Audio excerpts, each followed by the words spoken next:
আজ 16ই নভেম্বর একটা উল্লেখযোগ্য দিন। আপনারা নিয়মিতভাবে দেখছেন আজকের দিন। আজকের দিনটা এমন একজন মানুষের জন্মদিন যারা আমরা বাচিক শিল্প নিয়ে চর্চা করি তারা অনেকেই সেই মানুষটির কথা জানি না, আবার অনেকেই জানে। আমার ধারণা জানি না এই সংখ্যাটাই অনেকটা বেশি।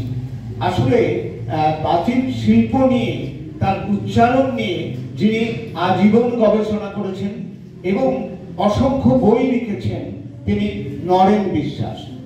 আজকের দিনটা আরো একজন মানুষের জন্মদিন, প্রখ্যাত সাহিত্যিক কমল কুমার মজুমদার। আর আজকের দিন বিধায়ক ভট্টাচার্যের প্রয়াণ দিবস। আমরা আজকে নরেন বিশ্বাস, আমাদের আবৃত্তি চর্চার সঙ্গে যে মানুষটি আমৃত্যু যুক্ত ছিলেন, সেই নরেন বিশ্বাসের জন্মদিন আমরা উদযাপন করব কথাশিল্প আবৃত্তি চর্চা কেন্দ্রের পক্ষ থেকে। আজকের দিনে বর্তমান বাংলাদেশে জন্মগ্রহণ করেছিলেন নরেন বিশ্বাস।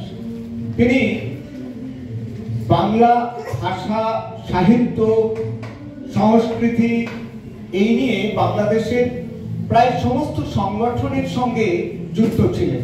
বাংলা ভাষা সাহিত্য নিয়ে তার অনেকগুলি বই রয়েছে, গবেষণামূলক গ্রন্থ রয়েছে।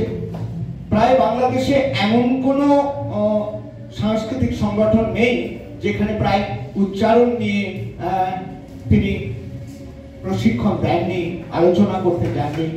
তিনি নাটক করেছেন, নাটক পরিচালনা করেছেন এবং বিভিন্ন নাট্য সংগঠনের সঙ্গে যুক্ত থেকেছেন। আজ সেই মানুষটার জন্মদিন।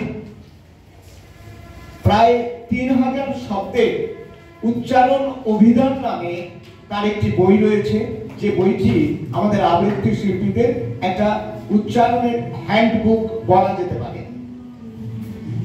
তিনি এপার বাংলাতে বেশ কিছুদিন ছিলেন। মুক্তিযুদ্ধে তিনি অংশগ্রহণ করেছেন। সেই সময় তিনি এপার বাংলায় চলে এসেছিলেন।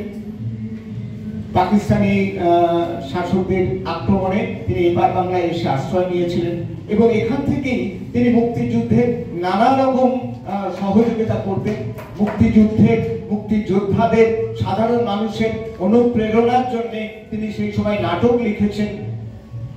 তার সাংস্কৃতিক কর্মকাণ্ড এই দুই দেশেই ছড়িয়ে রয়েছে। আমরা আজকে তার সম্পর্কে আলোচনা করব, তার কথা বলবো। আপনারা শুনতে থাকুন আমাদের আজকের এই অনুষ্ঠান।